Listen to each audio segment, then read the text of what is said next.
Lição 7.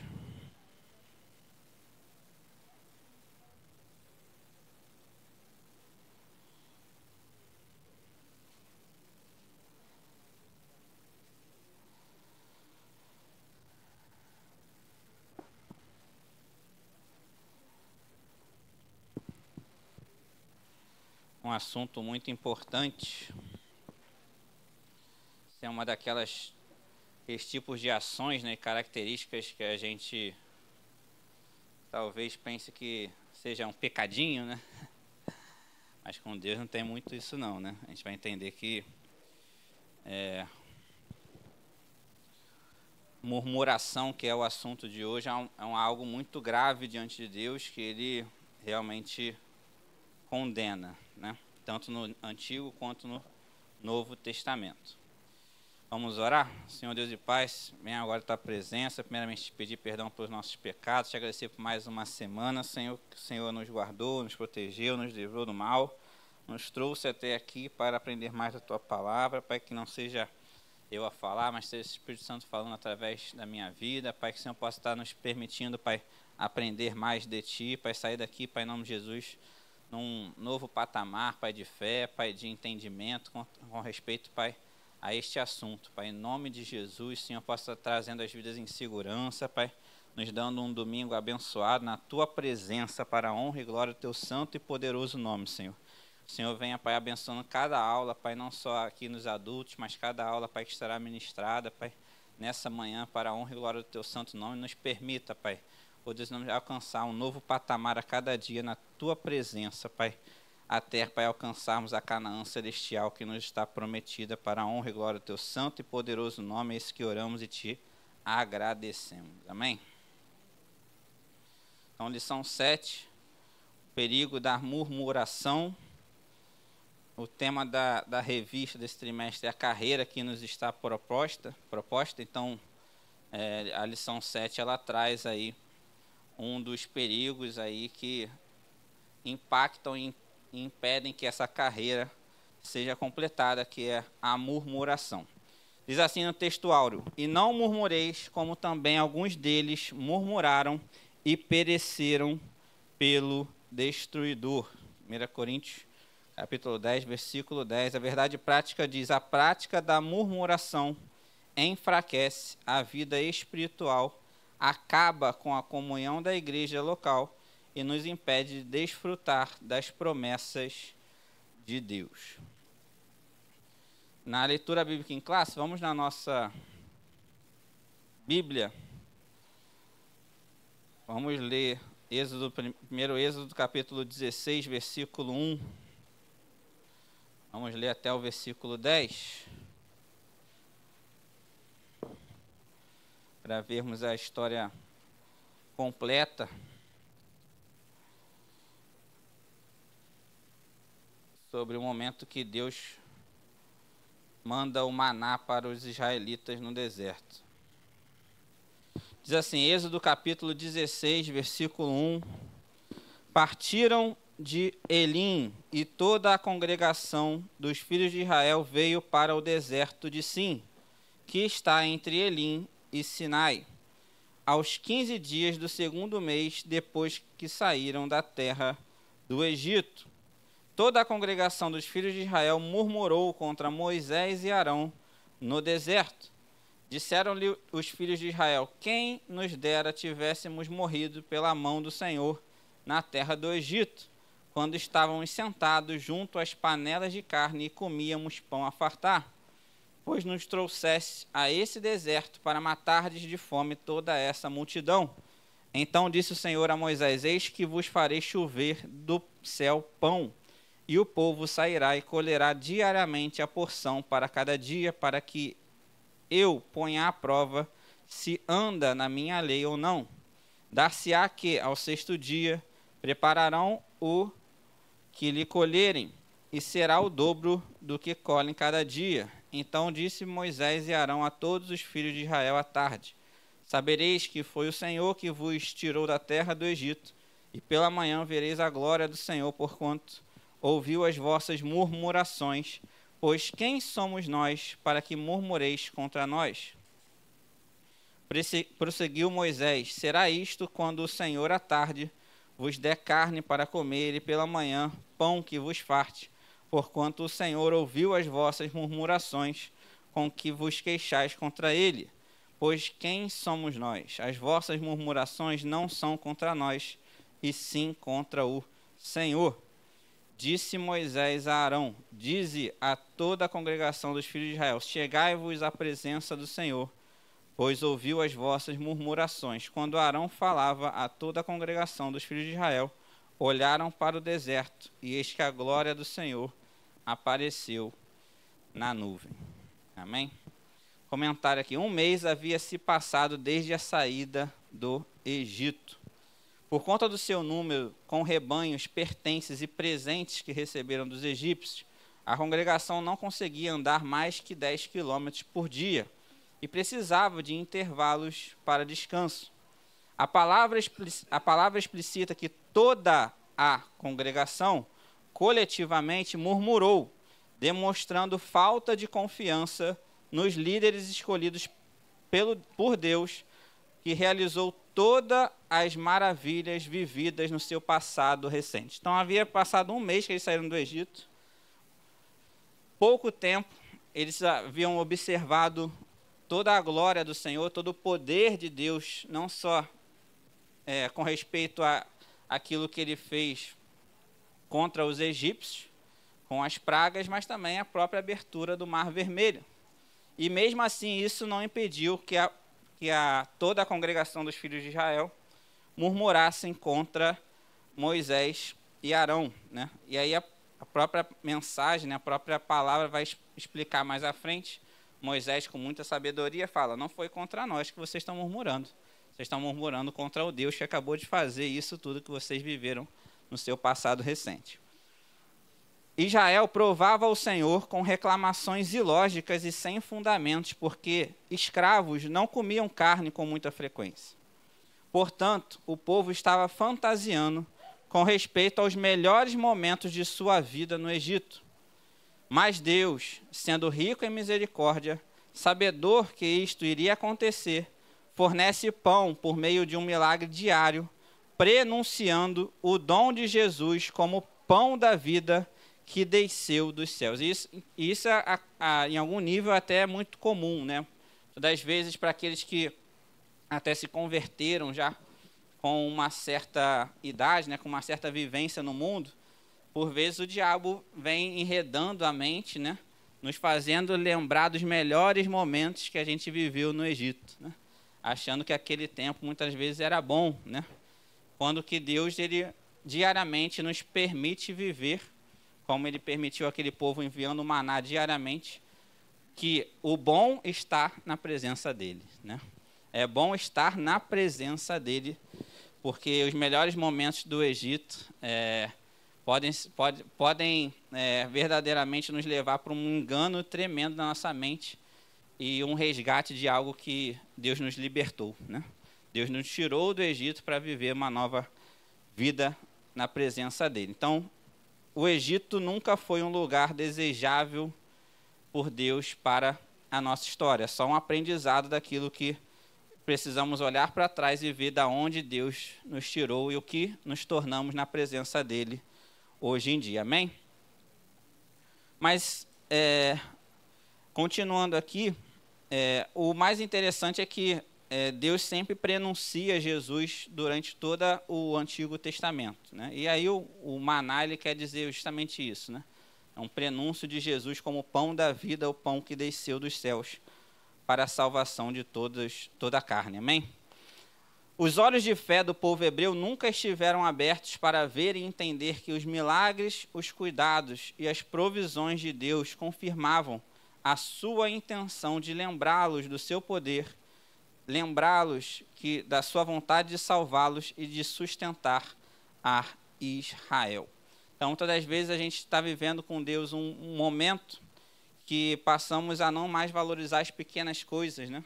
A não mais nos lembrarmos que Deus ele deseja que, primeiramente, tenhamos consciência daquilo que Ele é, da sua soberania, do seu poder, tenhamos consciência daquilo que Ele deseja para nossas vidas, que é nos salvar, nos sustentar, né?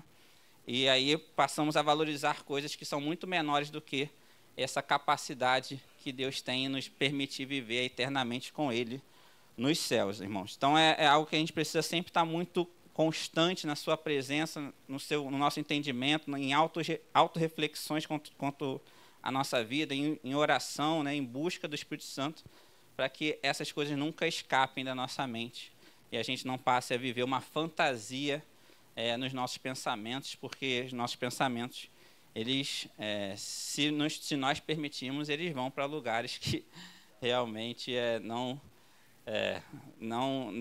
tem nada a ver com a vontade de Deus para as nossas vidas. E aí entram uma das características, que é a característica dessa aula, que é a própria murmuração. Tá?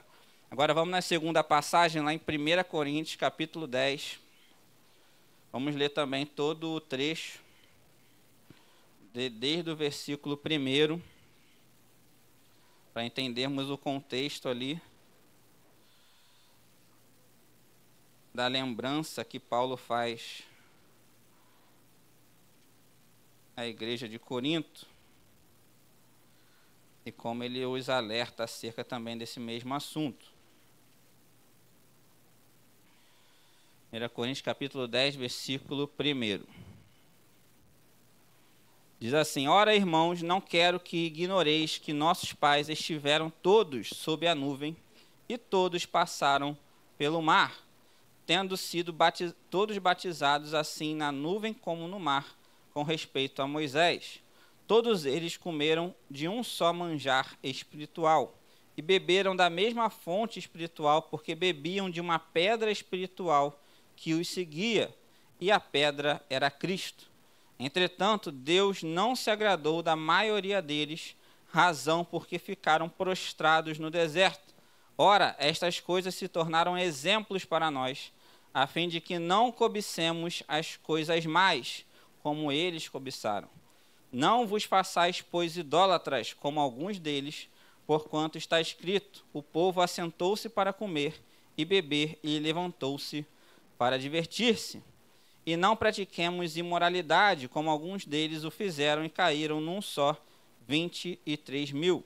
Não ponhamos o Senhor à prova, como alguns deles já fizeram e pereceram pelas mordeduras das serpentes. Nem murmureis, como alguns deles murmuraram e foram destruídos pelo exterminador. Estas coisas lhes sobrevieram como exemplos e foram escritas para advertência nossa, de nós outros, sobre quem os fins dos séculos têm chegado. Aquele, pois, que pensa estar em pé, veja que não caia. Não vos sobreveio tentação que não fosse humana, mas Deus é fiel e não permitirá que sejais tentados além das vossas forças. Pelo contrário, juntamente com a tentação, vos proverá livramento, de sorte que a possais suportar. Agora vamos pular um pouco, ele vai falar depois sobre a questão da idolatria. E aí, olha só que interessante como é que ele continua o texto lá no versículo 23. Né?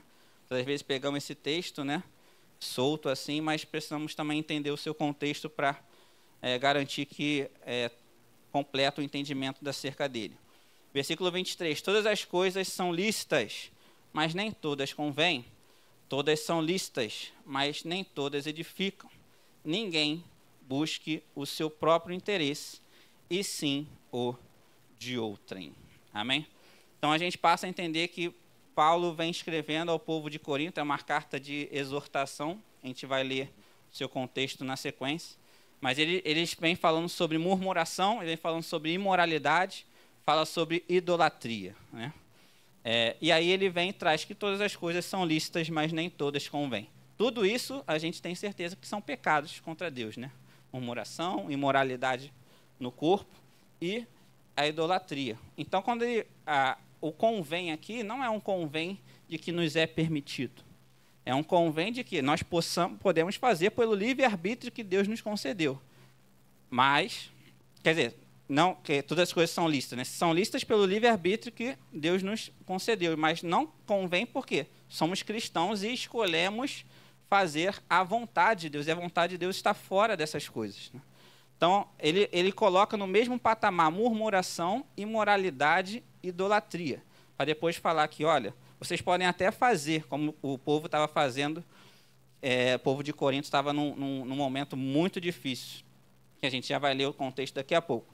Mas vocês podem até fazer porque Deus os permitiu o livre-arbítrio, mas não convém para a vossa salvação.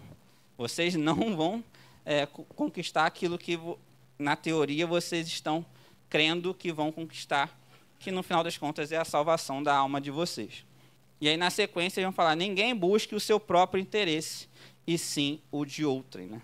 Porque muitas das vezes nós nos colocamos num lugar pecaminoso porque estamos buscando nosso próprio interesse, né?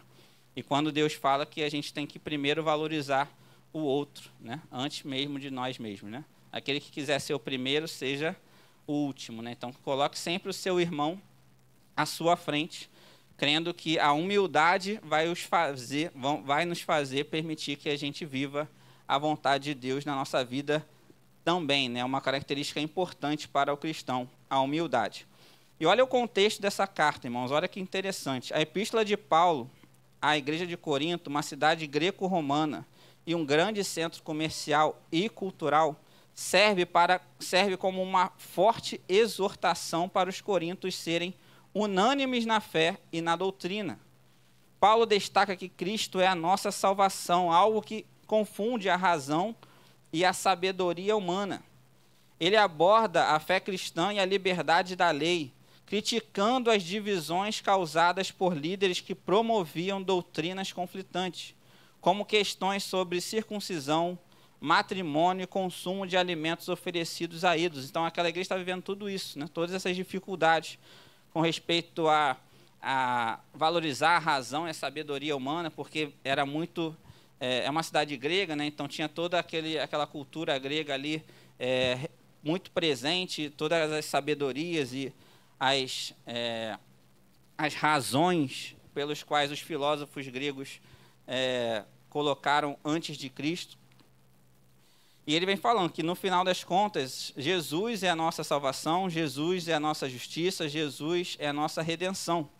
Então, doutrinas conflitantes, circuncisão era algo que criava uma divisão na igreja, questões de matrimônio, questões de consumo de alimentos oferecidos a ídolos. Alguns desrespeitavam a ressurreição e a ceia do Senhor, provocando caos e a divisão na comunidade. Muitos, considerando-se mestres, manipulavam o evangelho para os seus próprios fins, ignorando que Cristo é nossa justiça e redenção. Paulo condena essa falsa sabedoria, lembrando-os de que ainda tinha muito a aprender sobre Cristo e seu Espírito. Então, no final, é uma carta de exortação que, entre várias exortações, traz exatamente o título dessa aula sobre o perigo da murmuração, e ele traz lá como exemplo o povo hebreu no deserto. Amém, irmãos? Então, é sobre esse plano de fundo, sobre esse perigo aí de que muitas das vezes acreditamos que é algo pequeno, né? Fazer uma murmuraçãozinha ali e aqui. Precisamos entender que em Deus isso é algo muito grave, e a gente vai ver o que está relacionado muitas das vezes a essa murmuração, que pode trazer uma faceta, a princípio, não tão grave, mas por trás sempre tem algo que chama muito mais a atenção e algo muito mais grave do que uma simples murmuração. Amém, irmãos? Então, expectativas da lição. Entenderemos que todo cristão enfrentará situações adversas que vão testar a sua fé para fazê-los murmurar em sua caminhada. Entretanto, Deus abomina a murmuração e a sua prática enfraquece a nossa vida espiritual e nos impede de desfrutar das promessas de Deus. É interessante que nesse mesmo texto, né, Paulo vai falar no versículo 13 sobre a tentação que não fosse humana, né, que Deus vai nos permitir, nos proverá livramento de sorte que possais suportar. Então, muitas das vezes a murmuração está muito vinculada, né, a essa tentação que Deus diz, vocês vão conseguir suportar, é suportável, somente em mim, né? Então, segurem a onda, pensem bem, ajam com sabedoria, né? E aqui nós vamos, se Deus quiser, ver nessa aula o quanto que Deus ele traz aí a nossa memória acerca desses momentos. Então, continuando aqui, sabemos que Deus libertou Israel da escravidão e que depois de livre, o povo de Deus iniciou a sua jornada rumo à terra prometida. O percurso escolhido pelo Senhor não foi o mais fácil, porém, com certeza, foi o melhor para que os israelitas, que naquela ocasião não estavam preparados para as grandes pelejas. Deus é fiel e sempre cuidou com zelo do seu povo. Todavia, os israelitas, a cada dificuldade, sempre murmuravam contra o Senhor. O povo de Deus pagou um preço alto por ter reclamado do Senhor. Toda uma geração morreu no deserto. No Novo Testamento, o apóstolo Paulo advertiu os crentes de Corinto a não seguirem o exemplo dos israelitas no deserto, pois estes pereceram pelo destruidor de almas. Então, nós vamos ver na sequência da aula que o principal motivo que aquela geração não entrou no deserto foi justamente murmuração e incredulidade, né? E essas duas coisas muitas vezes andam juntos. Então, da mesma forma como eles estavam numa caminhada rumo a uma terra prometida, nós estamos também numa caminhada, numa carreira rumo à terra prometida, a Canaã celestial. Amém? Objetivos da lição: explicar o sentido da palavra murmurar na Bíblia, mostrar que a murmuração impediu a primeira geração de alcançar a terra prometida, saber que a murmuração é um pecado que nos impede de entrar na Canaã celestial. Motivação da aula: nesta vida precisamos ter bem claro a ideia de que enfrentaremos obstáculos e dificuldades. Isso tudo está preparado para essa vida, irmão. Não está preparado para a eternidade. Para a eternidade é só glória, né? Apocalipse capítulo 21 descreve. Então, nessa vida é que as dificuldades vão aparecer, né? Que as aflições vão aparecer. Jesus disse que nesse mundo teríamos aflições, mas que tivéssemos bom ânimo. O bom ânimo é resultado da fé, da certeza que não estamos sozinhos. A nossa fé deve ser alicerçada em Deus para que, quando nos encontrarmos diante dos obstáculos em nossa caminhada espiritual, não venhamos murmurar e reclamar, mas tenhamos atitudes e palavras que glorifiquem ao Senhor. Amém? Aplicação da aula. A lição de hoje é uma excelente oportunidade para refletirmos a respeito da murmuração e seus efeitos maléficos. À medida que temos consciência do poder de Deus, a nossa fé aumenta e se torna um antídoto contra a murmuração. Então, o principal antídoto contra a murmuração é a nossa fé, né? É a nossa confiança em Deus e nos seus planos para nossas vidas. Amém, irmãos? Vamos agora na introdução, na revistinha.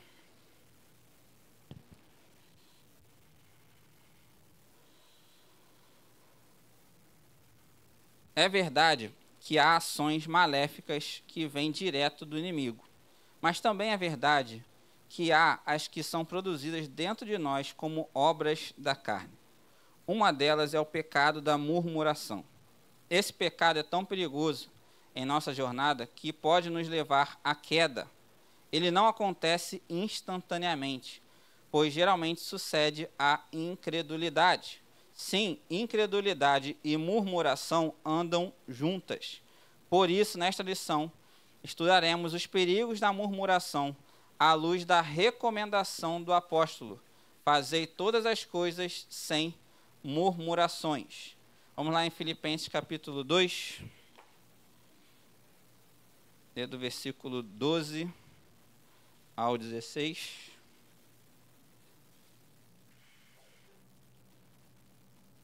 O subtítulo diz: o desenvolvimento da salvação.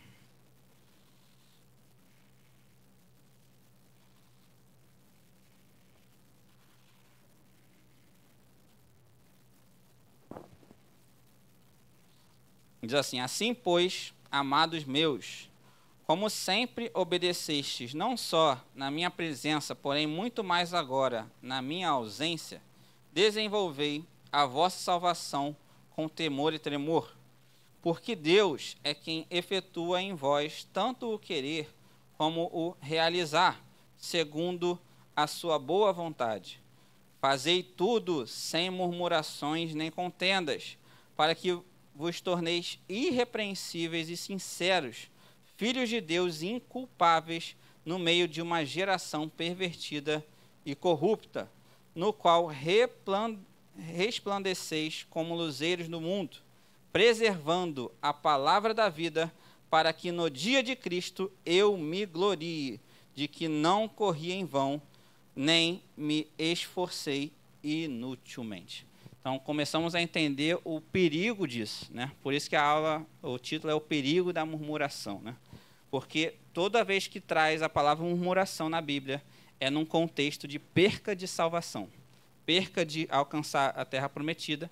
Nós vamos ver na sequência Jesus falando, contrapondo a murmuração dos fariseus. É um contexto de perca, de desenvolvimento de salvação, na carta de Paulo aos Filipenses.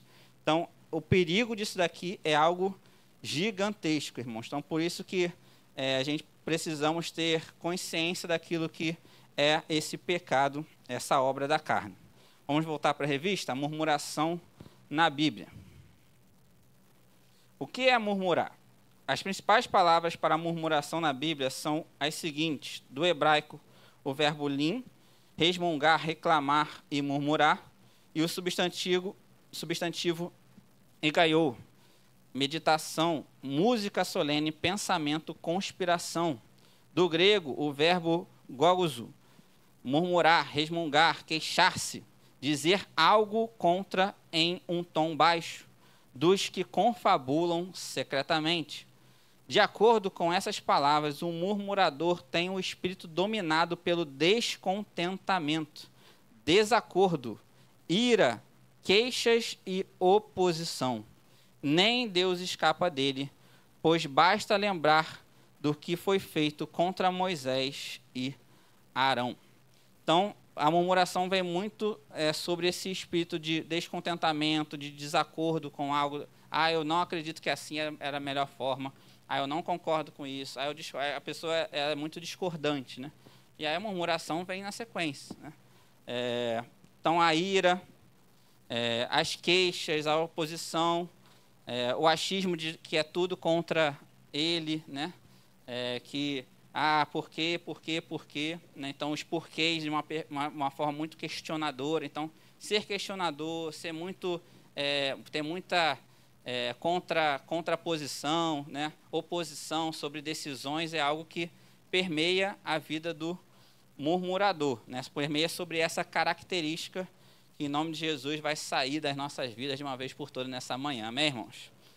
Vamos lá agora como Jesus age contra os murmuradores. Vamos lá em João capítulo 7, versículo 25.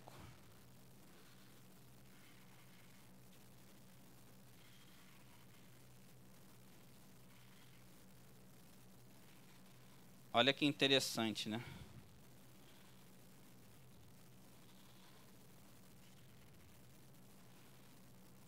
Olha o quão forte é essa passagem sobre esse assunto. E olha como Jesus se posiciona em contraposição, né, a essa característica. João 7, 25. Diziam alguns de Jerusalém: não é este aquele a quem procuram matar? Eis que ele fala abertamente e nada lhe dizem. Porventura, reconhecem verdadeiramente as autoridades que é este, de fato, o Cristo? Nós, todavia, sabemos de onde este é. Quando, porém, vier o Cristo, ninguém saberá de onde ele é. Jesus, pois, enquanto ensinava no templo, clamou, dizendo: vós não somente me conheceis, mas também sabeis de onde eu sou. E não vim porque eu de mim mesmo o quisesse, mas aquele que me enviou é verdadeiro, aquele a quem vós não conheceis. Eu o conheço, porque venho da parte dele e fui por ele enviado. Então procuravam prendê-lo, mas ninguém lhe pôs a mão, porque ainda não era chegada a sua hora. E contudo, muitos de entre a multidão creram nele e diziam: quando vier o Cristo, fará porventura maiores sinais do que este homem tem feito?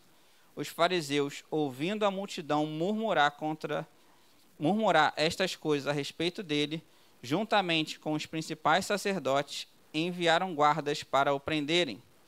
Disse-lhe Jesus: ainda por um pouco de tempo estou convosco, e depois irei para junto daquele que me enviou. Haveis de procurar-me, e não me achareis. Também aonde eu estou, vós não podeis ir. Nesta passagem, vemos Jesus em contraposição aos murmuradores. E a palavra nos ensina a sermos seus imitadores e andar como ele andou. Ou seja, precisamos nos posicionar do outro lado da murmuração. Pois os reclamadores, resmungadores, murmuradores e conspiradores não poderão ir para onde Jesus está. Então ele termina aqui essa passagem que lemos falando justamente que não os achariam, que não achariam a Jesus, porque onde ele está, eles não poderão ir, né? Então aqui é justamente Jesus falando que há uma sentença para esse tipo de questionamento que vocês estão questionando entre vocês acerca de mim, né? Então é muito interessante esse posicionamento de Jesus, né? Ele está oposto à murmuração. E a Bíblia nos ensina a andar como Jesus andou. Então precisamos estar sempre em contraposição, né? Precisamos ser aquele irmão que, ouvindo uma murmuração, ouvindo uma reclamação, ponhamos pano quente, né? Porque muitas das vezes tem isso também, né? Uma murmuração, ela começa com uma murmuração individual, vai ganhando força, um ouve, aí dá força. É verdade, eu concordo com isso aí, não sei o quê. E aí vai ficando pior, aí daqui a pouco é um motinho concordando contra aquilo que é um posicionamento. Então, isso tudo é como, no final das contas, aconteceu com o povo de Israel. Não foi uma murmuração que em todo o povo, no mesmo momento, pensou com forma conjunta de que estava errado, que aquilo estava ruim, que era melhor no Egito. Não foi assim. Começou pequeno, foi crescendo, chegou na congregação. Então, o fermento aí levedou toda a massa, né? Então, é isso que a gente precisamos estarmos em contraposição à murmuração. Então, quando ouvirmos, quando termos essa consciência de que tem alguém precisando de uma palavra, né, que realmente venha botar panos quentes, de que venha trazer sabedoria, consciência àquele irmão ou irmã, ou enfim, independente se seja até mesmo no secular também, nos nossos posicionamentos na nossa vida do cotidiano, precisamos estar contrapostos à murmuração para que as coisas se aquietem e que pelo menos a gente coloque a nossa opinião como filhos de Deus. Amém, irmãos? Vamos agora para o ponto 2 do primeiro tópico, na revista de novo. O comportamento dos murmuradores. De acordo com os dois testamentos da Bíblia, o mal da murmuração estava no meio do povo de Deus, entre os israelitas dos dias de Moisés, nos dias de Jesus com os escribas e fariseus, na igreja em Jerusalém no início. Este mal revela um comportamento inconveniente, um temperamento inquieto, indiretas sarcásticas. O comportamento dos murmuradores é tão sério que chegou a ameaçar a unidade da igreja em Atos, se não fosse o cuidado dos apóstolos.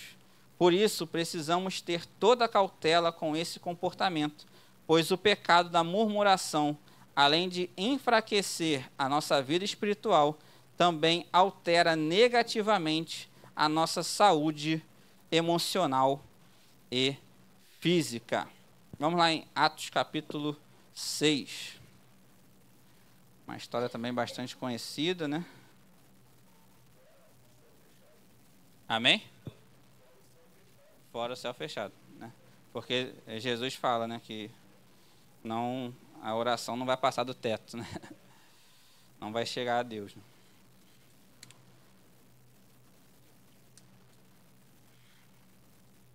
E é emocionalmente muito desgastante, né? A gente também precisa, muitas vezes, entender que nós não somos perfeitos. Então, podemos, por vezes, estar nesse lugar, né? Só que a gente precisamos realmente ter um entendimento de que estamos nesse lugar e que precisamos sair dele o mais rápido possível, porque esse lugar não é bom, né? E aí é o arrependimento que Deus espera, né? Que nós tenhamos sobre aquilo que nós fazemos e pensamos. Então, essa consciência que esperamos ter nessa manhã e que realmente evitamos ao máximo esse lugar, porque é um lugar de trevas, realmente. É um lugar que não faz nada bem, tanto a nossas emoções quanto a nossa saúde. Então vamos lá em Atos capítulo 6, vamos ler do versículo 1 ao 7. Ora, naqueles dias, multiplicando-se o número dos discípulos, houve murmuração dos helenistas contra os hebreus, porque as viúvas deles estavam sendo esquecidas na distribuição diária. Então os doze convocaram a comunidade dos discípulos e disseram: não é razoável que nós abandonemos a palavra de Deus para servir às mesas.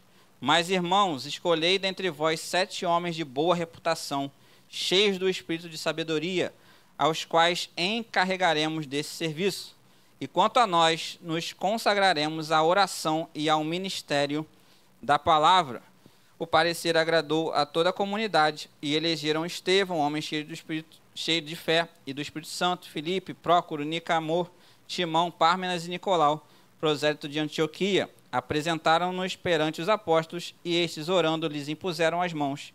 Crescia a palavra de Deus, e em Jerusalém se multiplicava o número dos discípulos, também muitíssimos sacerdotes obedeciam à fé. Então é interessante como vem trazendo uma crise ali, né, no início dessa passagem, e no final vem trazendo como essa crise foi resolvida e qual foi a consequência da solução dessa crise, né? Crescia a palavra de Deus e até os sacerdotes obedeciam à fé, né? Então, os helenistas mencionados referem-se aos judeus que falavam grego e viviam conforme a cultura grega. Esses judeus eram distintos dos judeus hebraicos ou palestinos que falavam aramaico e viviam mais de acordo com as tradições judaicas tradicionais. A dispersão dos judeus por todo o Império Romano e outras regiões levou muitos a adotar o grego como sua língua principal e a assimilar aspectos da cultura grega. Nesta passagem surge uma controvérsia na igreja primitiva em Jerusalém, porque as viúvas helenistas estavam sendo negligenciadas na distribuição diária dos alimentos. Isso indicava uma divisão cultural e linguística dentro da comunidade cristã. A resposta dos apóstolos foi estabelecer o ofício do diácono, escolhendo 7 homens de boa reputação e cheios do Espírito para garantir uma distribuição justa e eficaz dos recursos, unindo assim a comunidade e atendendo às necessidades de todos os membros. Então, todas as vezes a murmuração vai acontecer e caberá até mesmo a liderança, né, aqueles que estão de frente, ter ações que a reduzam, né, que a dissipem, né? Mas isso não impede que Deus trate dos murmuradores, né? Então, uma coisa é uma decisão de liderança, né, de pessoas que têm essa responsabilidade de trazer mais justiça à comunidade, ali no caso aos apóstolos, mas isso não impede que Deus trate no individual com aqueles que criaram a murmuração. Aqui nós podemos até dizer que a murmuração era em algum nível justa, né? Porque o pecado estava mais do lado dos judeus hebreus, mas nós sabemos que no final as coisas realmente, esse lugar de reclamação, de murmuração, não é um bom lugar, não é uma boa atitude, independente daquilo que é a justiça humana e a justiça pela qual está por se brigando ali por conta daquela reclamação, tá, irmãos? Então, no final, assim, é sempre importante que tenhamos uma sabedoria no falar, né? Mesmo que seja uma dúvida, uma questão, realmente algo que nós possamos ter algum tipo de entre aspas, né, reclamação, quer dizer, porque não concordar com uma coisa, a gente tem que ter sabedoria no falar, né? seja conversando com o nosso líder de uma maneira muito calma, transparente, conversando aqui na igreja, por exemplo, chamando um pastor, pergunta, pastor, eu queria entender melhor sobre isso e aquilo, assim. Acho que nossos pastores sempre estiveram muito abertos a falar, a conversar, né? Então, precisamos ter esse entendimento e não ficar só reclamando nos cantinhos, né? Porque é isso que realmente traz algo de dificuldade para a nossa comunidade. Amém, irmãos? Então, vamos lá agora ao ponto 3 do tópico 1, voltando para a revista, o crente murmurador. Quem se diz salvo em Cristo e tem o Espírito Santo em sua vida, não pode naturalizar a prática da murmuração. Não é normal um crente cheio do Espírito Santo se entregar a esse pecado. Nesse sentido, estão presentes a indisciplina e o descuido com as virtudes do Espírito. Quando um crente se torna um murmurador, ele passa a ser um instrumento do maligno contra a obra de Cristo no mundo, permitindo ao diabo dominá-lo e usá-lo de todas as maneiras. Assim, não é possível o crente murmurador ser alegre, bondoso e agradável por meio de sua atitude, visto que sua alma está doente, pois o corpo só será luminoso se os olhos forem bons. Vamos lá em Gálatas capítulo 5, versículo...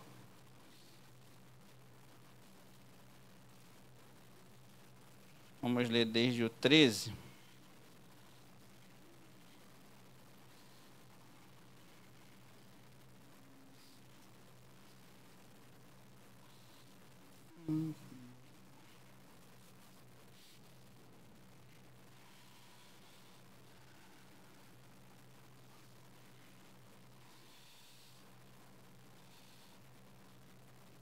Muito interessante também como Deus instrui o apóstolo Paulo a também trazer o assunto de liberdade, né? Porque muitas das vezes a gente leva a liberdade por ocasião, dando ocasião a pecado, né? Então, a liberdade, ela precisa ser muito bem entendida e compreendida pelo povo do Senhor. Diz assim, versículo 13: Porque vós, irmãos, fostes chamados à liberdade. Porém, não useis da liberdade para dar ocasião à carne. Sedes antes servos uns dos outros pelo amor, né? Que é o vínculo da perfeição, né? Não é a murmuração, a reclamação, o questionamento que vincula nada, né? O vínculo da perfeição é o amor, né? Porque toda a lei se cumpre em um só preceito, a saber, amarás o teu próximo como a ti mesmo. Se vós, porém, vos mordeis e devorais uns aos outros, vede que não sejais mutuamente destruídos.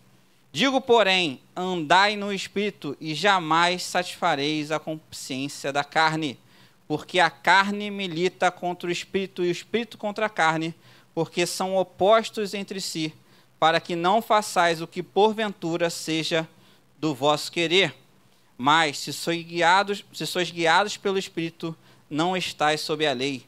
Ora, as obras da carne são conhecidas e são prostituição, impureza, lascívia, idolatria, feitiçaria, inimizades, porfias, ciúmes, iras, discórdias, dissensões, facções, invejas, bebedices, glutonarias e coisas semelhantes a estas, a respeito das quais eu vos declaro, como já outrora vos preveni, que não herdarão o reino de Deus os que tais coisas praticam. Então, a gente vem falar fala sobre ira, sobre discórdia, dissensão, facção, inveja, né? E coisas semelhantes, né? Então, passamos realmente a compreender, né, o perigo do que são esse tipo de comportamentos, que são esses tipos de comportamento. Porque justamente é um comportamento que traz a consciência de que estamos na carne, né? Naquele momento estamos na carne. E precisamos ter o entendimento de que quando estamos na carne, estamos militando contra o Espírito, né? Estamos dando ocasião para militar contra o Espírito Santo. E é muito interessante como ele traz, antes de apresentar as obras da carne, ele traz a questão do amor, né? A liberdade é limitada pelo amor, diz o subtítulo aqui da nossa Bíblia, da Sociedade Bíblica. Então é interessante que essa liberdade que nós pregamos, que realmente somos livres, né? Deus nos libertou, mas nos libertou das trevas, né? Nos tirou das trevas para o seu reino, o reino do Filho do seu amor, e ela é limitada por aquilo que é o amor. Então, quando estamos fora desse dom supremo que é o amor, como estamos fazendo algo que não é uma característica de amor, que está lá descrita em 1 Coríntios capítulo 13, estamos realmente dando ocasião àquilo que não é da vontade de Deus, né? Estamos numa liberdade mentirosa, né? Que não está sendo limitada pelo amor que Deus nos permitiu viver, porque Deus é amor, né? Se temos Deus em nós, se temos o Espírito de Deus em nós, é isso que nos permite amar ao próximo como a nós mesmos, que é a lei que ele traz aqui, que toda a lei se cumpre em um só preceito. Agora vamos para o tópico 2. Vamos falar agora um pouco mais sobre a murmuração com respeito ao alcance realmente daquilo que nos guia, né? Que é a nossa terra prometida, a nossa Canaã celestial. Os 2 próximos tópicos vão abordar muito sobre isso. Murmuração, impedimento da primeira geração à terra prometida. Ponto 1. A murmuração contra os líderes escolhidos por Deus. Deus escolheu Moisés e seu irmão como seu auxiliador para libertar o povo de Israel da escravidão de Faraó e conduzi-lo à terra prometida. Após experimentar grande livramento, esse povo passou a murmurar contra a liderança de Moisés e Arão de maneira sistemática, alegando que o legislador o conduzia para morrer em pleno deserto. Nestes relatos, percebemos que a murmuração sucede à incredulidade. Há uma ausência de fé e se passa a escolher o que é mal, a prática da murmuração. Logo, não se pode esperar mais atitudes de bondade, sinceridade e verdade de quem submerge na murmuração, mas sim de impaciência, ingratidão e desrespeito à liderança bíblica.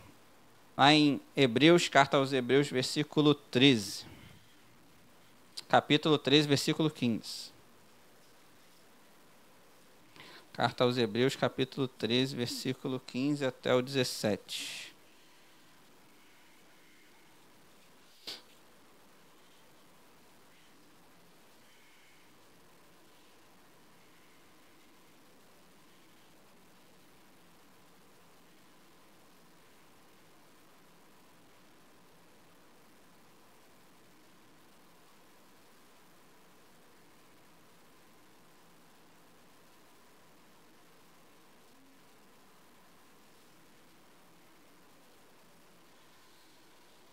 Diz assim: por meio de Jesus, pois ofereçamos a Deus sempre sacrifício de louvor, que é fruto de lábios que confessam o seu nome.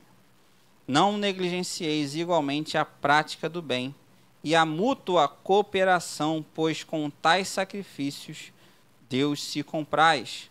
Obedecei aos vossos guias e sede submissos para com eles, pois velam por vossa alma, como quem deve prestar contas, para que façam isto com alegria e não gemendo, pois isto não aproveita a vós outros. Então, muitas das vezes, seja dentro ou fora da igreja, a gente pode estar num cenário que a gente entenda que seja um cenário de injustiça para com as nossas vidas. Mas isso não invalida que nós devemos ser obedientes e seguir as decisões e seguir os nossos guias. Podemos chegar porque discordamos do nosso chefe no trabalho e aí começar a reclamar, a murmurar, a questionar, porque isso vai fazer mal a quem? Ao nosso emprego, né?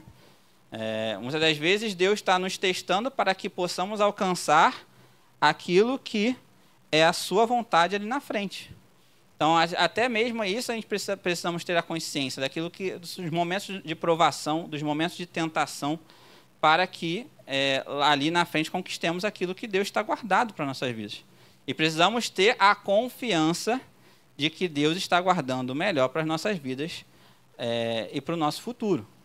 Então, muitas das vezes é esse entendimento presente com respeito ao futuro que a gente precisamos ter para que possamos tomar as melhores decisões na nossa vida e não deixar que esse tipo de característica venha consumir o nosso ser, né? Porque isso não faz nada bem. É muito interessante como a revista traz aqui os aspectos, né? O que se espera e o que se acaba colhendo. Então, ele vai falar aqui sobre... Na última frase, logo, não se pode esperar mais atitudes de bondade, sinceridade e verdade de quem submerge na murmuração, mas sim de impaciência, ingratidão e desrespeito à liderança bíblica. Então, quando a gente traz isso para a igreja, isso é ainda mais perigoso, ainda mais difícil de se lidar, né? Porque nós temos uma liderança que Deus nos constituiu sobre a nossa vida, que é o pastor Joaquim, nos constituiu auxiliares para essa liderança, que são os demais pastores e as demais lideranças diárias. Então, quando isso traz assim, algo que está nessa linha, que o povo de Israel se afundou lá no deserto, é um perigo gigantesco. Porque se Deus te constituiu, Deus vai falar lá, ó, o povo não está murmurando contra vocês, Moisés e Arão, mas está contra mim. Então, e aí, murmurar contra Deus é sentença de morte, né? Que é o que o povo viveu lá no deserto. Então, essa característica é uma característica perigosa, porque muitas das vezes a gente acha que está murmurando contra o homem, está discordando do homem, né? Está questionando o homem.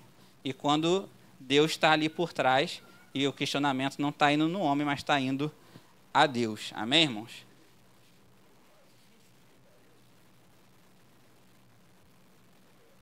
Trevas.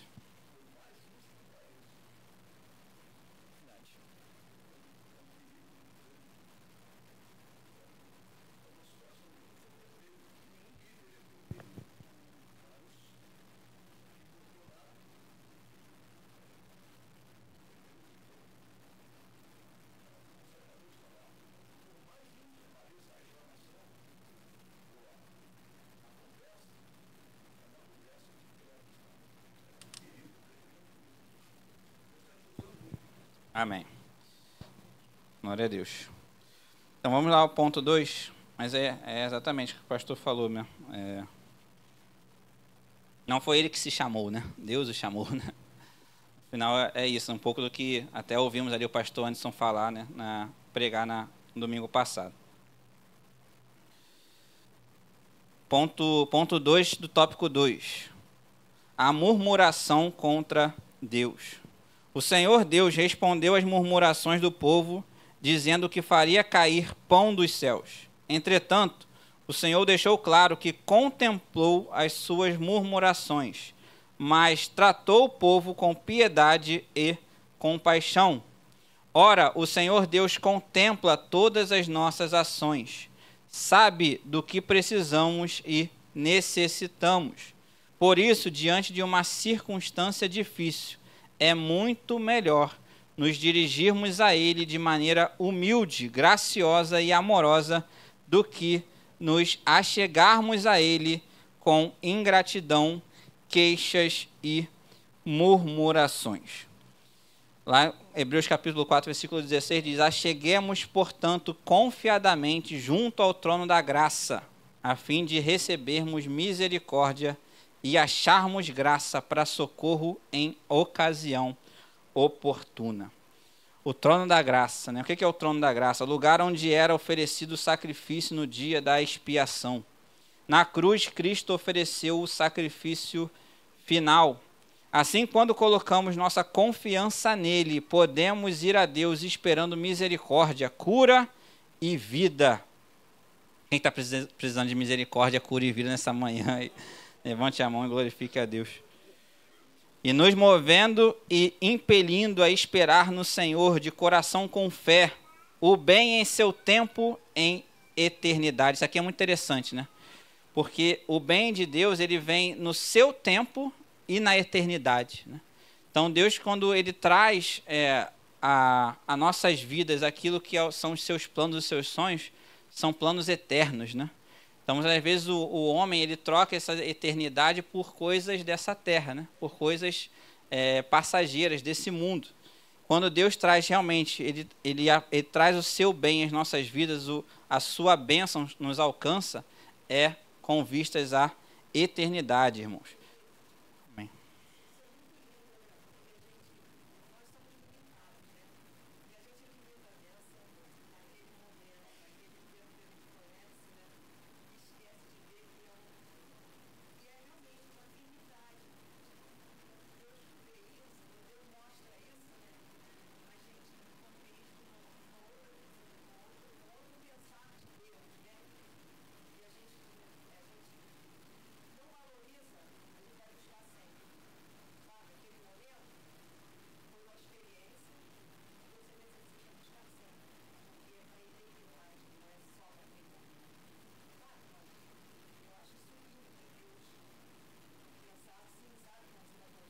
É o além de Deus, né? O poder de Deus, ele não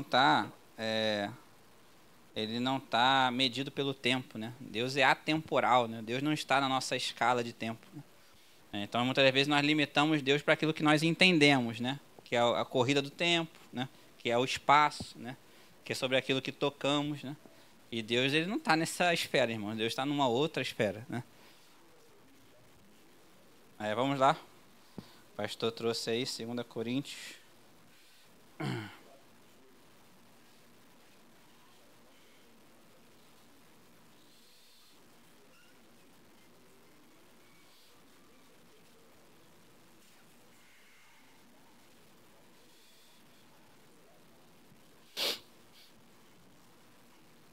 Vamos ler desde o 16. É um texto lindo, né? E traz justamente muitas vezes esse contexto, né? Esse contexto que nos leva muitas das vezes a estarmos num lugar aí que é um lugar de murmuração, de desânimo, né? Tá desanimado, tá tribulado. E aí diz assim: por isso não desanimamos, pelo contrário, mesmo que o nosso homem exterior se corrompa, contudo, o nosso homem interior se renova de dia em dia, porque a nossa leve e momentânea tribulação produz para nós eterno peso de glória acima de toda comparação, não atentando nós nas coisas que se veem, mas nas que se não veem, porque as que se veem são temporais e as que se não veem são eternas. Glória a Deus. Quando confiamos em Cristo e nos seus planos para nossas vidas, recebemos o perdão de Deus e a força para levarmos uma vida santa. Sede santo, né? Porque eu sou santo, diz a palavra. Jesus é o nosso mediador, nosso trono da graça, o nosso bispo diante de Deus, que diariamente intercede por nós e reconcilia todos os que creem somente nele e o invocam, usando sua própria morte e sangue derramado, não para que tenhamos medo, mas sim nos aproximemos dele com toda a segurança, o chamando de Salvador das nossas almas. Então é tudo Cristo, irmãos, tudo é Jesus. Precisamos colocar realmente a nossa vida nele, nossa esperança nele, nossa confiança nele. E a chegarmos, né, confiadamente junto ao trono da graça, crendo que Deus tem cura, tem libertação, tem salvação, tem bênção sobre as nossas vidas. Amém? Ponto 3. Por que é perigoso murmurar? A palavra de Deus diz: quem se endureceu contra ele, Deus, e teve paz. À luz desse texto, podemos dizer que a murmuração configura um ato de impiedade extrema contra Deus. Ela se torna perigosa porque, além de revelar uma ausência de fé, limita a nossa capacidade de enxergar as ações de Deus em nossas vidas e no contexto em que estamos. Por consequente, a murmuração cega-nos diante de Deus. Não lembramos mais das grandes obras do Senhor em nossa vida. Não por acaso o apóstolo Paulo reúne os episódios de murmuração dos israelitas para que os crentes da atualidade tenham cuidado e não pratiquem esse pecado a fim de não serem destruídos. Então é isso, né? Trazemos muitas das vezes essa característica, ela traz justamente às vezes essa falta, essa ingratidão, né? Esquecemos das coisas que Deus já fez por nós, daquilo que é a nossa história até aqui, né? Dos planos que Ele já prometeu, que Ele tem para as nossas vidas, e aí nos colocamos num lugar reducionista, né? Reduzindo tudo isso que é uma grande obra, um grande plano, para algo que é momentâneo, que é passageiro, que realmente não nos leva a lugar nenhum. Sinopse 2 aqui, a murmuração impediu a primeira geração de israelitas de adentrar na terra prometida. Vamos agora para o tópico 3, último tópico da lição. Murmuração, um pecado que nos impede de entrar na Canaã celestial. O fim dos israelitas murmuradores. Examinando os textos de Números 14, 29, 16, 41 a 49, percebemos que, por causa da murmuração, os israelitas daquela geração não entraram na terra da promessa, foram mortos e sepultados no deserto. A peregrinação de Israel pelo deserto nos serve de exemplo e advertência em nossa jornada, para que não adotemos seu comportamento murmurador. Devido a esse pecado, os israelitas perderam de vista os propósitos divinos e não alcançaram o cumprimento da promessa. Vamos lá em Números capítulo 14. Vamos ler aí um texto completo. Números 14, vamos ler desde o versículo 1 até o versículo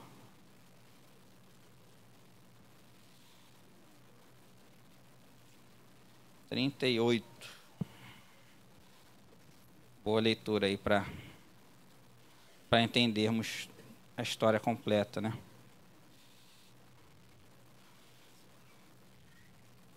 Se sucede ao relatório dos espias, né? 12 foram observar a terra, 10 vieram incrédulos, 2 crentes. Nós vamos ver essa história. Levantou-se, pois, toda a congregação e gritou em voz alta, e o povo chorou aquela noite. Todos os filhos de Israel murmuraram contra Moisés e contra Arão. A Bíblia traz os detalhes, né? Todos, né? Então não tem o fulaninho inocente, né? Então todos, né? São os detalhes da Bíblia aí que precisamos entender. E toda a congregação lhes disse: tomara tivéssemos morrido na terra do Egito, ou mesmo neste deserto. E por que nos traz o Senhor a esta terra? Para cairmos à espada e para que nossas mulheres e nossas crianças sejam por presa? Não nos seria melhor voltarmos para o Egito? E diziam uns aos outros: levantemos um capitão e voltemos para o Egito. Olha que sandice, né? Então Moisés e Arão caíram sobre o seu rosto perante a congregação dos filhos de Israel. E Josué, filho de Num, e Calebe, filho de Jefoné, dentre os que espiaram a terra, rasgaram as suas vestes e falaram a toda a congregação dos filhos de Israel, dizendo: a terra pelo meio da qual passamos a espiar é terra muitíssimo boa. Se o Senhor se agradar de nós, então nos fará entrar nessa terra e nola dará terra que mana leite e mel. Tão somente não sejais rebeldes contra o Senhor e não temais o povo desta terra, porquanto como pão os podemos devorar. Retirou-se deles o seu amparo. O Senhor é conosco, não os temais. Apesar disso, toda a congregação disse que os apedrejassem. Porém, a glória do Senhor apareceu na tenda da congregação a todos os filhos de Israel. Estavam para matar, né? Josué e Calebe. Disse o Senhor a Moisés: até quando me provocará esse povo? E até quando me provocará esse povo? E até quando não crerá em mim? A despeito de todos os sinais que fiz no meio dele. Com pestilência o ferireis e deserdarei, e farei de ti povo maior e mais forte do que este. Respondeu Moisés ao Senhor: os egípcios não somente ouviram que com a tua força fizeste subir esse povo no meio deles, mas também o disseram aos moradores dessa terra. Ouviram que tu, ó Senhor, estás no meio deste povo, que face a face, ó Senhor, lhes aparece. Tua nuvem está sobre eles e vais adiante deles numa coluna de nuvem de dia e numa coluna de fogo de noite. Se matares este povo como a um só homem, as gentes, pois que antes ouviram a tua fama, dirão: não podendo o Senhor fazer entrar este povo na terra que lhes prometeu, com juramento os matou no deserto. Agora, pois, rogo-te que a força do meu Senhor se engrandeça, como tens falado, dizendo: o Senhor é longânimo e grande em misericórdia, que perdoa a iniquidade e a transgressão, ainda que não inocenta o culpado, e visita a iniquidade dos pais nos filhos até a 3ª e 4ª gerações. Perdoa, pois, a iniquidade desse povo, segundo a grandeza da tua misericórdia, e como também tens perdoado a este povo desde a terra do Egito até aqui. Dá uma pausa. Como Moisés era sábio, né? É algo impressionante, né? Porque era uma crise, era uma indignação, provavelmente. Você vê como ele era um homem manso e sábio para trazer a Deus, né, todas essas informações e pedir e clamar por misericórdia, né? Então realmente era um líder, um exemplo de liderança especial, né, Moisés, né? Ele faz Deus pensar, é impressionante. Realmente essa relação de Deus com Moisés é algo a ser realmente carinhosamente estudada pelas nossas vidas, né? Para que possamos buscar algo próximo disso. Tornou-lhe o Senhor: segundo a tua palavra, eu lhe perdoei. Ó.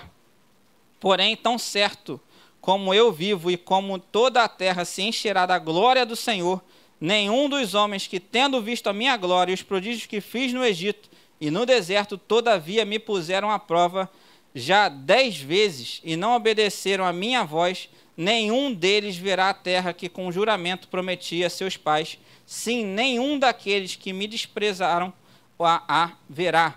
Porém, o meu servo Calebe, visto que nele houve outro espírito, e perseverou em seguir-me, eu o farei entrar à terra que espiou, e a sua descendência a possuirá. Ora, os amalequitas e os cananeus habitam no vale.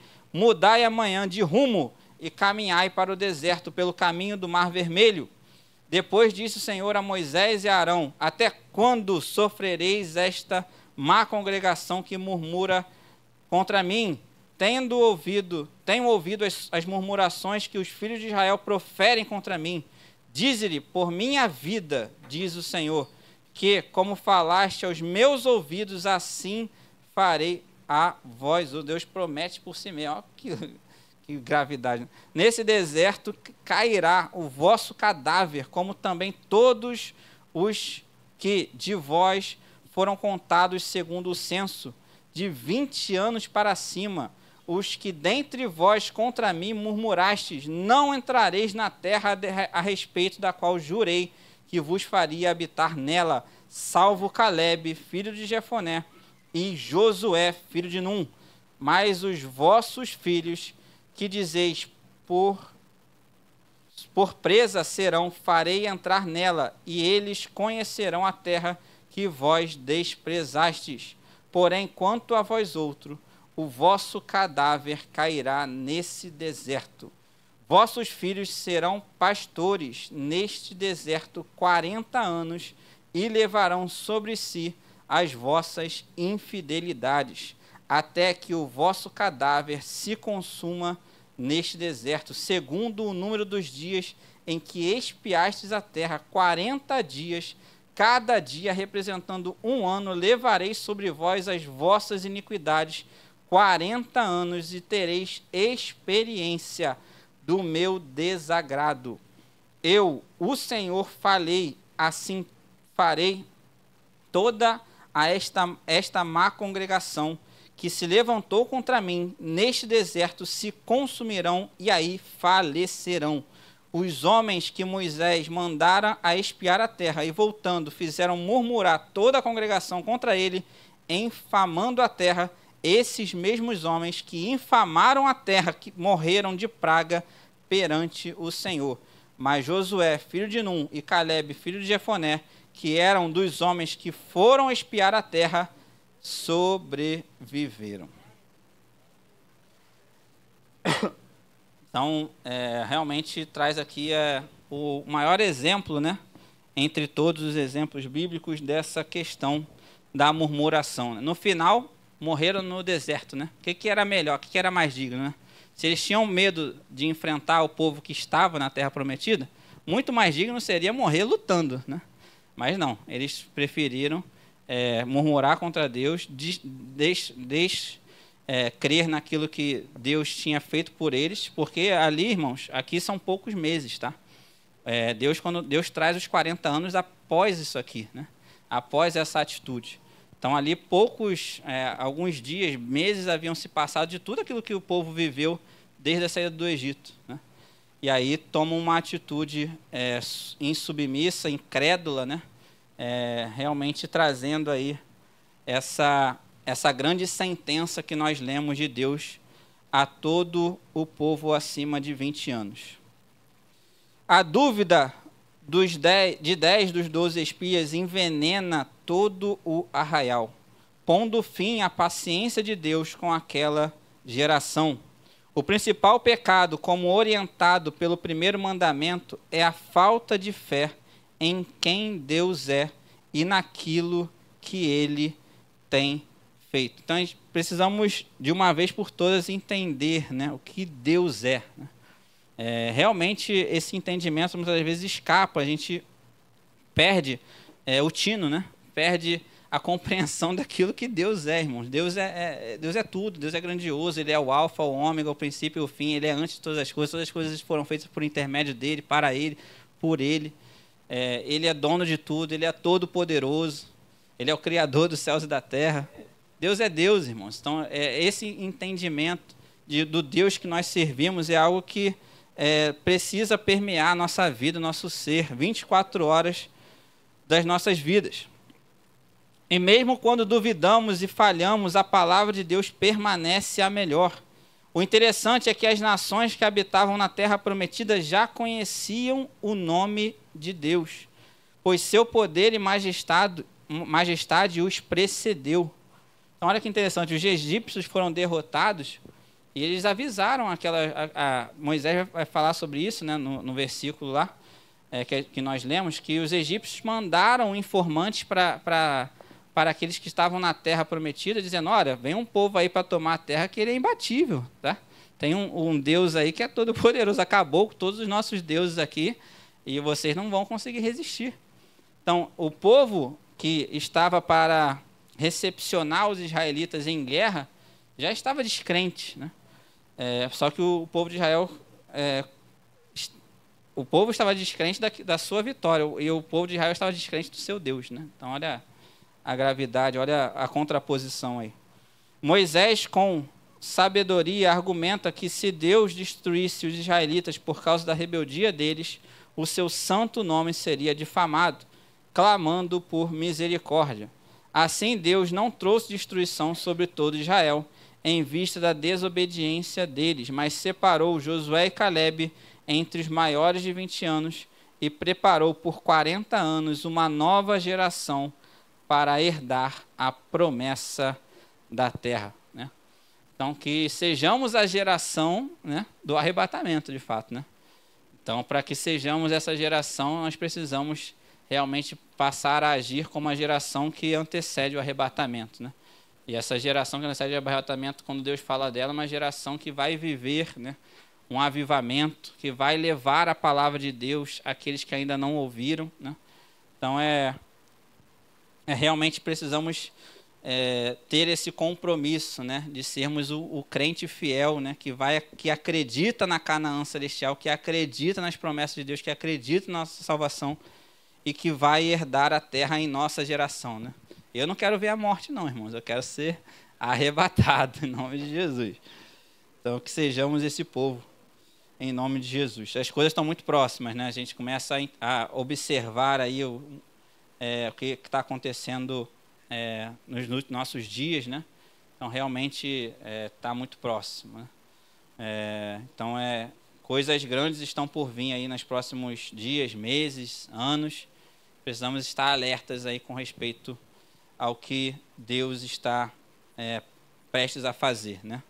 Que é arrebatar a sua igreja e permitir que o anticristo, que o diabo reine nessa terra, e uma grande tribulação vai sobrevir sobre essa terra, como conhecemos da nossa palavra, da palavra de Deus, né? A palavra que cremos.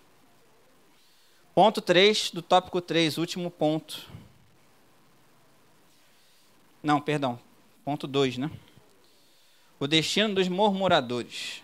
À luz dos relatos do livro de Números, o apóstolo Paulo faz uma séria advertência ao povo da nova aliança. E não murmureis, como também alguns deles murmuraram e pereceram pelo destruidor. Isso significa que um crente que vive praticando a murmuração já se encontra espiritualmente morto. Perdeu a comunhão com o Senhor e não tem mais o prazer nas coisas espirituais. Logo, o seu destino é a morte, que à luz do Antigo Testamento, infelizmente, tem caráter físico e espiritual. A murmuração é um perigo ao longo de nossa trajetória cristã. Ponto 3. Os males da murmuração. Há muitos males que a murmuração pode provocar. Por exemplo, na vida da igreja local, a murmuração pode trazer desânimo espiritual, contendas comunitárias, rebeldias espirituais e divisões ministeriais. Esse processo acaba com a vida de comunhão da igreja local. Além disso, o nosso Senhor disse que o reino dividido contra si mesmo é devastado e não subsistirá. Há também o mal de caráter espiritual. Por exemplo, a murmuração também resulta em mentiras e calúnias. Portanto, o Espírito Santo não habita uma vida que é dominada por esse tipo de obras carnais. Por isso, afirmamos que quem se entrega a tal prática acaba atraindo outros pecados para a sua vida, tais como idolatria, rebelião, adultério, blasfêmias contra Deus. Como consequência, acaba prestando serviço ao inimigo e estacionando no meio do trajeto celestial. Amém? Então, isso aí é realmente dos pontos aí que nos fazem perder, né? Realmente, e sair da carreira, né? Então, aí quem tem criança puder ir lá na Casa de Missões buscar, para fazermos a oração ao final. Então, realmente é um dos tópicos aí, passamos a aula compreendendo isso, né, que realmente desagrada o coração de Deus, divide, né, igrejas, divide comunidades, que realmente trazem aí facções, né, que são está entre ali as obras da carne citadas por Paulo a Gálatas capítulo 5. Então, são todas essas obras que realmente só trazem mal à igreja, né? Só trazem mal à nossa vida pessoal, e acho que, no final das contas, leva a um destino que ninguém quer, né? Que é o destino realmente de morte espiritual, e que realmente não está no script de Deus para nossas vidas, né? Deus me trouxe aqui uma reflexão, irmãos, lá em Isaías capítulo 55, porque muitas das vezes esse estado, né, de desânimo, né, de descrença, de realmente de estarmos pouco reclamados aí com a nossa vida, né, com aquilo que de repente possamos estar vivendo, isso é muito, às vezes, muito resultado daquilo que a nossa perca de fé daquilo que são os planos de Deus, né? Que são os sonhos de Deus para nossas vidas.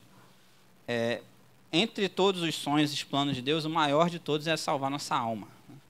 É nos trocar o nosso corpo, né? Então, por isso que é claro que nós queremos viver grandes alegrias nessa terra, né? Nesse corpo, né? Queremos ter momentos de prazer que não firam a palavra de Deus. Isso tudo é muito justo, né? E Deus até promete, né? Deus diz: eu que sei os pensamentos que tenho a vosso respeito, não são pensamentos de mal, né? E sim de paz, né? Então, Deus tem a paz, a alegria para nossas vidas, é isso que Deus tem para nós. Mas, muitas das vezes, as nossas atitudes e a nossa incompreensão do tempo, né, daquilo que até a Ana Cristina, a diaconisa Ana Cristina comentou, traz essa perca daquilo que é, na sequência, aquilo que Deus promete para nossas vidas. Então, o momento de dificuldade, de tribulação, de derrota, né, que nós possamos estar enxergando, é aquilo que vai nos moldar para a vitória ali na frente, para a virada de chave, para coisas que realmente vão nos permitir viver o novo de Deus, permitir viver a alegria de Deus, a paz, a comunhão de Deus em nossas vidas. Isso não impede nada, não impede que tentações, provas, lutas virão, de que o mundo esteja mais cada vez corrompido e que tenhamos que suportar as tentações, que tenhamos que realmente agir, né, em contraposição ao mundo, não amar o mundo, nem as coisas que há no mundo. Isso tudo vai permear a nossa vida até o fim dela.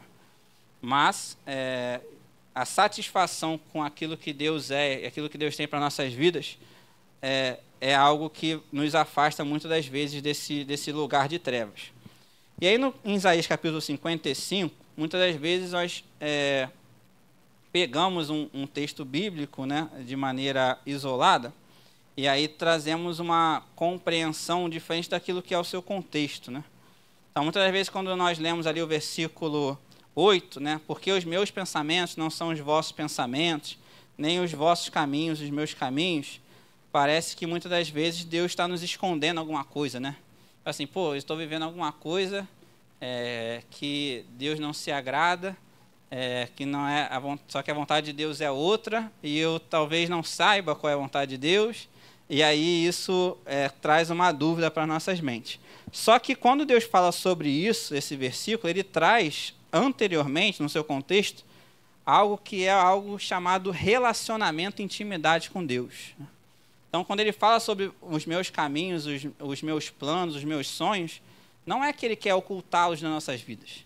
É que nós precisamos buscá-los, conhecer, para que nós vivamos em função desses planos e desses caminhos. E olha que interessante como esse contexto nos traz essa certeza, né? Essa crença de que Deus quer que busquemos nele esse conhecimento. Versículo 1. Todos vós, os que tendes sede, vinde às águas. E vós, os que não tendes dinheiro, vinde, comprai e comei. Sim, vinde e comprai sem dinheiro e sem preço vinho e leite. Por que gastais o dinheiro naquilo que não é pão, e o vosso suor naquilo que não satisfaz? Ouvi atentamente, comei o que é bom, e vos deleitareis com finos manjares. Inclinai os ouvidos e vinde a mim. Ouvi, e a vossa alma viverá. Porque convosco farei uma aliança perpétua, que consiste nas fiéis misericórdias prometidas a Davi. Eis que eu o dei por testemunho aos povos, como príncipe e governador dos povos. Eis que chamarás a uma nação que não conheces, a uma nação que nunca te conheceu, correrá para junto de ti, por amor do Senhor, teu Deus, e do Santo de Israel, porque este me glorificou. Buscai o Senhor enquanto se pode achar, invocai-o enquanto está perto. Deixe o perverso o seu caminho, o iníquo os seus pensamentos.